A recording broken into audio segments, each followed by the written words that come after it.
proses yang penuh dengan pelanggaran-pelanggaran itu tidak menghasilkan output yang sah, yang legitimate, yang valid. Karena itu kami konsekuen dengan apa yang kami argumentasikan dalam permohonan kami. Penuhnya pelanggaran itu membuat output dari pemilu, termasuk pencoblosan pada tanggal 14 Februari, itu tidak bisa dianggap sah. Ya.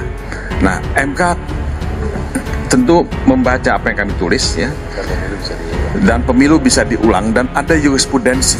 Jadi, alhamdulillah kami sudah menyampaikan kesimpulan yang semua dilengkapi dengan fakta-fakta dari persidangan. Jadi, semua yang terjadi di persidangan telah kami simpulkan, analisa tata bukti, analisa terhadap saksi-saksi yang hadir maupun terhadap ahli-ahli yang sempat didengar keterangannya. Bahkan para menteri pun di sana dalam memberikan keterangan kami sudah memberikan analisa juga. Jadi banyak sekali statement-statement menteri yang tidak didukung oleh fakta, kami jelaskan fakta-faktanya di sana. Nah, kaitan dengan bukti-bukti tambahan, memang kemarin Majelis Hakim yang Mulia memberikan kesempatan kepada semua pihak untuk boleh menambahkan bukti. Ya. Nyata selama persidangan ini luar biasa tanggapan masyarakat, mungkin bantuan juga dari kawan-kawan media, sehingga kami mendapat kiriman bukti-bukti baru yang luar biasa signifikannya. Kami sudah memiliki ratusan bukti sebelumnya, tapi begitu proses persidangan berjalan, datanglah bukti-bukti baru ini, dan oleh karena diberikan kesempatan oleh Majelis Hakim, ya kami sampaikan bukti-bukti itu. Prinsip pemilu itu kan keadilan, ya. Pasal 22 itu keadilan, ya. Di Undang-Undang Pemilu juga apa yang diharapkan pemilu itu sesuai dengan prinsip justice, prinsip keadilan, ya.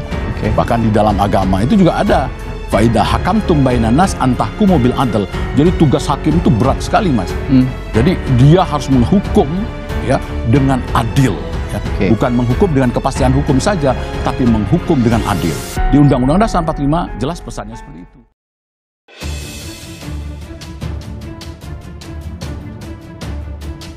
Kubu Anies dan Ganjar bersatu, KPU terdiam tak bisa bantah pencalonan Gibran tidak sah.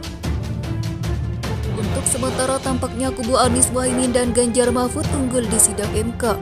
Hal ini usai KPU bungkam dan terdiam tak bisa bantah pencalonan Gibran menjadi cawapres tidak sah. Di sidang lanjutan sengketa Pilpres 2024 di Mahkamah Konstitusi yang berlangsung pada hari Rabu tanggal 3 April 2024, KPU diberi kesempatan khusus oleh Majelis Hakim Konstitusi untuk membantah semua dalil pemohon. Namun KPU justru hanya menggunakan kesempatan tersebut untuk membantah perihal kecurangan yang didalilkan terjadi melalui sistem informasi rekapitulasi. Sementara KPU sama sekali tidak membantah dalil kubu Anies dan Ganjar bahwa pencalonan Gibran sebagai cawapres tidak sah karena adanya pelanggaran prosedur. KPU bungkam terkait soal dalil pencalonan Gibran tidak sah di sidang MK. Hal ini membuat kubu Anies dan Ganjar merasa di atas angin usai sidang. Pengacara Anies Muhaimin Heru Widodo mengatakan dengan tidak dibantah menunjukkan bahwa benar adanya pencalonan Gibran tidak sah dalam Pilpres. Pengacara Ganjar Mahfud Magdir Ismail juga menegaskan bahwa petitum atau gugatan mereka agar Gibran didiskualifikasi karena pencalonannya tidak sah tidak dibantah sama sekali oleh KPU RI dalam sidang hari ini. Menurutnya tindakan KPU RI ini akan membawa konsekuensi yang serius terhadap status Gibran.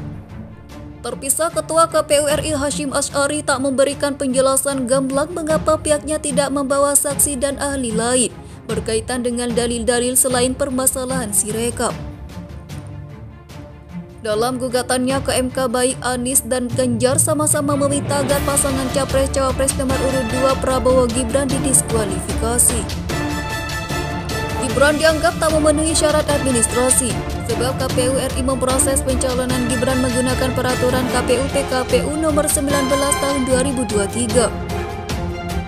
Dalam PKPU itu syarat usia minimum masih menggunakan aturan lama sebelum putusan MK yakni 40 tahun.